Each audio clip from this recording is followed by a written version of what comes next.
Hello friends, so now we have a question that an aqueous solution of Na2SO4 sodium sulfate is electrolyzed using platinum electrodes. The products at the cathode and anode are respectively. तो हमें बताना है कि अगर हम Na2SO4 that is sodium sulphate का aqueous solution बनाएं और उसका क्या करें, इलेक्ट्रोलाइज करें, और इलेक्ट्रोलाइज करने के बाद उस इलेक्ट्रोलाइज में हम क्या यूज़ कर रहे हैं, प्लेटिनम इलेक्ट्रोड्स यूज़ कर रहे हैं। तो इलेक्ट्रोलाइसिस से हमें कैथोड और एनोड पर क्या क्या प्रोडक्ट्स मिलेंगे वो हमें बताना है। तो देखिए हमारे पास क्या है, Na2SO4 है। अब Na2SO4 को जब मैं सॉल्यूशन बनाऊंगा तो वहाँ पर क्या होगा, Na प्लस आयंस होंगे और मेरे पास SO4 2 माइनस सल्फेट आयंस होंगे मेरे पास। ओके, तो अब मेरे पास इसमें एनोड और कैथोड रिएक्शंस क्या क्या होंगी वो हम देखते हैं। एनोड रिएक्शन क्या होंगी, एनोड पे मेरे पास दो रिएक्शन होंगे, दो रिएक्शन के बीच में कंपटीशन होगा। पहली रिएक्शन में S2O8 2 माइनस प्लस तो इलेक्ट्रॉन मिलेगी हमें यहाँ से, और दूसरी रिएक्शन जो है वो क्या 2H2O से हमें O2 मिलेगा, 4H प्लस आयंस मिलेंगे और हमें क्या मिलेगा, 4 इलेक्ट्रॉन्स मिलेंगे। तो यहाँ पर इसके लिए ई नॉट की वैल्यू कितनी है, 2.01 और इसके लिए 1.23, राइट। अब हमारे पास दूसरी रिएक्शंस क्या है, कैथोड रिएक्शन। कैथोड पे भी हमारे पास सिमिलरली दो रिएक्शंस होंगी, या तो हमारे पास दो इलेक्ट्रॉन लेगा और ये क्या बनाएगा, S2 प्लस 2OH माइनस, और दूसरी या क्या रिएक्शन हो सकती है, Na प्लस इलेक्ट्रॉन ले और यहाँ से क्या बनाए, सोडियम। तो इसके लिए हमारे पास ई नॉट की वैल्यू कितनी कितनी है, ये मैं सारी वैल्यूज इलेक्ट्रोकेमिकल सीरीज से ले रहा हूँ, -0.83 वोल्ट। तो अब हम क्या जानते हैं कि हमारे पास देखिए एनोड पे क्या होता है, एनोड पे होता है ऑक्सीडेशन, और ऑक्सीडेशन किसका होगा, जो एक रिड्यूसिंग एजेंट की तरह काम करेगा। तो रिड्यूसिंग एजेंट यहाँ पे देखिए क्या होगा, रिड्यूसिंग एजेंट क्या होता है, जिसके लिए ई नॉट की वैल्यू आइदर मोर नेगेटिव हो या फिर क्या हो, जो लेस पॉजिटिव हो। तो लेस पॉजिटिव कौन सी है हमारे पास, इसके लिए सो एनोड पे ये रिएक्शन होगा। सिमिलरली हमारे पास कैथोड पे क्या होता है, कैथोड पे होता है हमारे पास रिडक्शन। अब रिडक्शन किसका अच्छा होगा, जो एक अच्छा ऑक्सीडाइजिंग एजेंट होगा। तो ऑक्सीडाइजिंग एजेंट देखना है, ऑक्सीडाइजिंग एजेंट कौन सा होता है हमारा, ऑक्सीडाइजिंग एजेंट होता है जिसके लिए ई नॉट की वैल्यू क्या हो, आइदर बहुत ज़्यादा पॉजिटिव हो या लेस नेगेटिव हो। तो लेस नेगेटिव किसकी है हमारे पास, इसकी। सो ये रिएक्शन हमारे पास सिलेक्ट होगा और हमारे पास प्रोडक्ट क्या क्या बनेंगे, एनोड पे क्या प्रोडक्ट बनेगा हमारे पास, एनोड पे बनेगा हमारे पास ऑक्सीजन और कैथोड पे बनेगा H2। सो कैथोड पे क्या बनेगा हमारे पास, कैथोड पे बनाता H2 और एनोड पे बनाता O2। Thank you.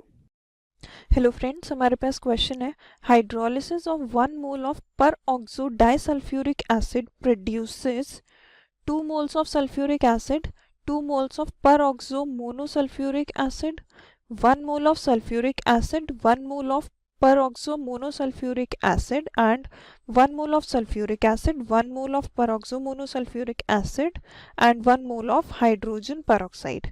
तो चलो रिएक्शन देखते हैं hydrolysis of peroxo disulphuric acid की क्या होगी। जो हमारा पेरोक्सो डाइसल्फ्यूरिक एसिड होता है वो होता है SO2 O और SO2 और OH, ठीक है। तो यहाँ पे जब हम इसकी हाइड्रोलिसिस करते हैं तो वाटर H और यहाँ पे OH, तो ये यहाँ से ये बॉन्ड्स ब्रेक होते हैं हमारे, ठीक है। जब ये बॉन्ड्स ब्रेक होंगे तो यहाँ से जो हमें प्रोडक्ट्स मिलेंगे वो क्या होगा कि OH SO2 और यहाँ से यहाँ O के साथ H जुड़ जाएगा, ठीक है। प्लस इस साइड क्या होगा कि यहाँ पे हमारा सेकंड जो प्रोडक्ट बनेगा वो बनेगा ये OH इस O के साथ अटैच हो जाएगा O और SO2 और OH, ठीक है।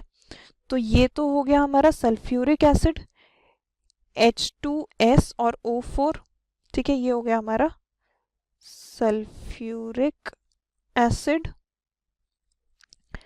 प्लस ये जो है हमारा ये हो गया परऑक्सो मोनोसल्फ्यूरिक एसिड, ये हो गया हमारा परऑक्सो मोनोसल्फ्यूरिक एसिड। ठीक है, तो यहाँ से हमको 1 mole of sulphuric acid plus 1 mole of peroxo monosulphuric acid मिलता है जब हम परऑक्सो डाइसल्फ्यूरिक एसिड का हाइड्रोलिसिस करते हैं। 1 mole of peroxo disulphuric acid का हाइड्रोलिसिस करते हैं तो 1 mole of sulphuric acid and 1 mole of peroxo monosulphuric acid. Option number 3 जो है वो हमारा करेक्ट आंसर है इसका। क्वेश्चन है the species that do not contain peroxide ion. तो क्वेश्चन क्या बोला है, कौन सा ऑप्शन में जो कंपाउंड है या मॉलिक्यूल है वो पेरोक्साइड आयन कंटेन नहीं करता। पेरोक्साइड आयन क्या होता है, O2 2 माइनस को पेरोक्साइड आयन कहते हैं। तो पहला ऑप्शन में क्या है, PbO2। PbO2 में जो कैटायन है Pb चार्ज क्या, इसका ऑक्सीडेशन स्टेट +4 है, तो एनायन क्या हो जाएगा O2 माइनस, ये एनायन प्रेजेंट है। दूसरा में क्या है, दूसरा में जो प्रेजेंट H+ कैटायन प्रेजेंट है और O2 माइनस, ये क्या है O2 2 माइनस कैटायन एनायन है और H+ कैटायन प्रेजेंट है। तीसरा क्या है SrO2।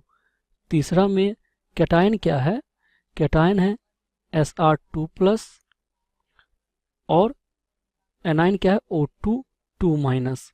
BaO2 में क्या है कैटायन Ba2+ और एनायन है O2 2 minus. O2 2 minus SrO2 में भी प्रेजेंट है एनायन। तो यहाँ से क्लियरली देख सकते हैं कि ये क्या, ये पेरोक्साइड है, ये पेरोक्साइड, ये पेरोक्साइड, लेकिन ये पेरोक्साइड नहीं, ये सिंपल ऑक्साइड है। तो पहला ऑप्शन में क्या है, पेरोक्साइड प्रेजेंट नहीं है। इस क्वेश्चन में पूछा गया the metallic lustre exhibited by sodium is explained by which of following statements. तो हमारा सोडियम जो होता है उसको हम रिप्रेजेंट करते हैं बाय द सिंबल Na। तो अब हमारा सोडियम जो होता है ये हमारा ग्रुप 1 का एलिमेंट होता है और ग्रुप 1 के एलिमेंट का जो हमारा इलेक्ट्रॉनिक कॉन्फ़िगरेशन होता है वो होता है हमारा NS1। अब N जो होता है ये हमारे ग्रुप का नंबर होता है। हमारा सोडियम जो होता है वो हमारे 3rd ग्रुप में होता है, तो इसका जो हमारा नंबर होता है, इसका इलेक्ट्रॉनिक कॉन्फ़िगरेशन आउटर मोस्ट जो होता है वो हमारा होता है ऑफ नियॉन 3s1। तो ये जो होता है ये हमारा सोडियम का इलेक्ट्रॉनिक कॉन्फ़िगरेशन होता है। अब सोडियम जब हमारे किसी क्रिस्टल लैटिस में होता है तो यहाँ पे हमारा जो सोडियम है वो एक मेटल है। तो मेटल में क्या होता है कि हमारे जो मेटल के आटम्स होते हैं वो अपना इलेक्ट्रॉन जो है वो अपने मेटल आर्टिस्ट में डोनेट कर देते हैं। तो यहाँ पे ये हमारा Na+ बन जाता है और हमारे मेटल आर्टिस्ट में एक इलेक्ट्रॉन होता है। अब ये जो हमारा इलेक्ट्रॉन होता है ये हमारा फ्री होता है मेटल आर्टिस्ट में कहीं भी घूमने के लिए। तो अब हमारा जो ऐसे ही सिमिलर इलेक्ट्रॉन जो होते हैं हमारे सोडियम के सारे आटम हमारे मेटल आर्टिस्ट में दे देते हैं। ये हमारा जो होता है रीज़न होता है ऑफ मेटल मेटल बॉन्डिंग। और हमारा जो ये होता है इलेक्ट्रॉन सी मॉडल होता है। तो हमारे इलेक्ट्रॉन सी मॉडल के हिसाब से हमारे जो मेटल के आटम्स होते हैं वो एज कटायंस एग्जिस्ट करते हैं और उनका जो इलेक्ट्रॉन होता है वो उनके लैटिस स्पेस में फ्री होता है to swim around.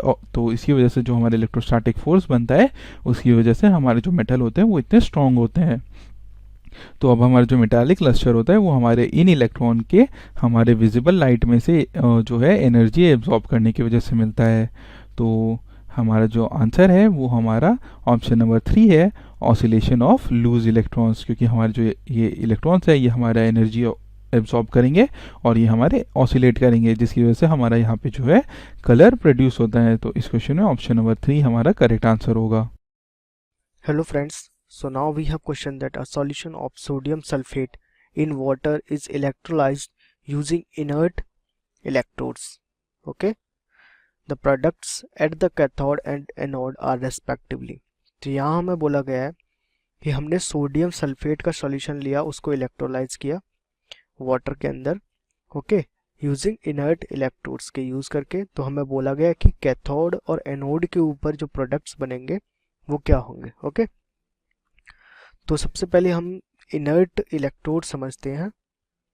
Inert electrode क्या होता है, इनर्ट इलेक्ट्रोड, ओके। तो इनर्ट इलेक्ट्रोड के रिस्पेक्ट में जब भी हम बात करते हैं तो हम कुछ पॉइंट्स ध्यान रखते हैं।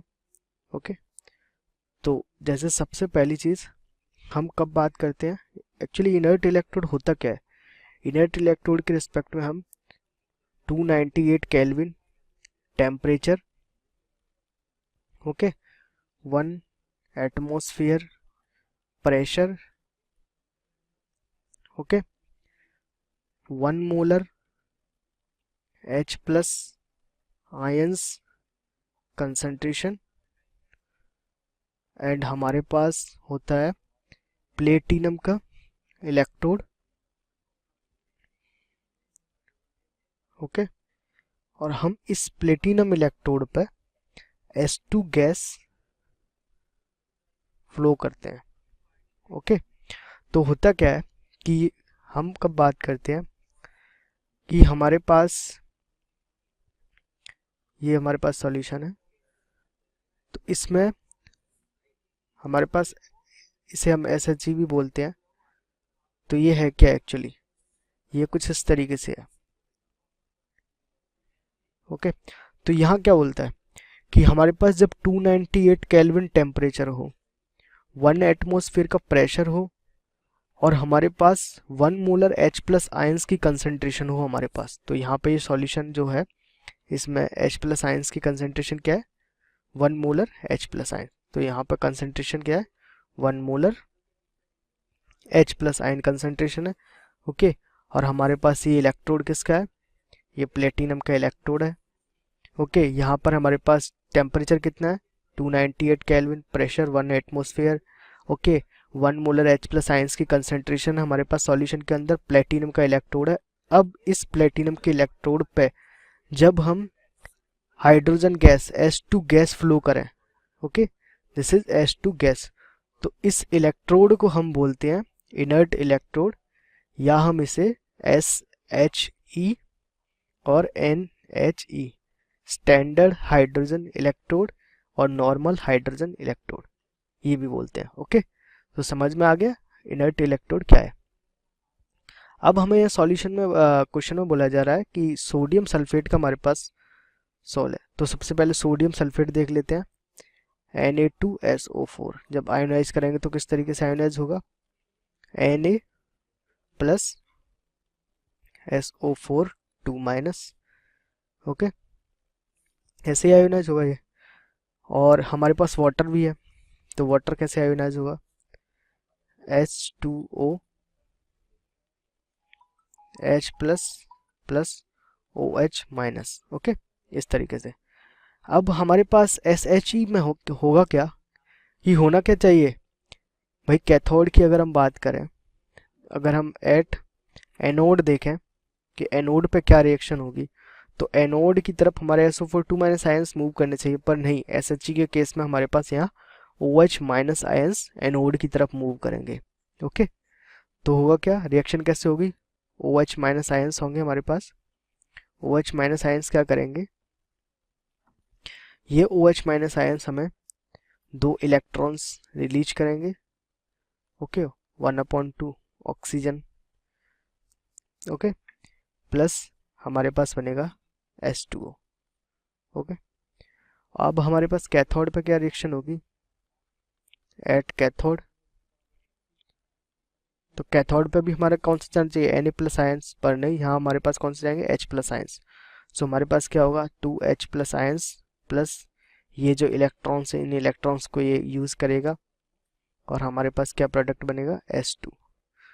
तो अगर हम बात करें कि हमारे पास एनोड और कैथोड में हमारे पास पूछा है कि कैथोड और एनोड पे रिस्पेक्टिवली कौन कौन से प्रोडक्ट बने, तो कैथोड पे हमारे पास कौन सा बनेगा, S2 gas, okay, this is product, और एनोड पे हमारे पास क्या बना, O2।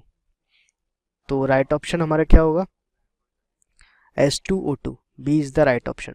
Thank you.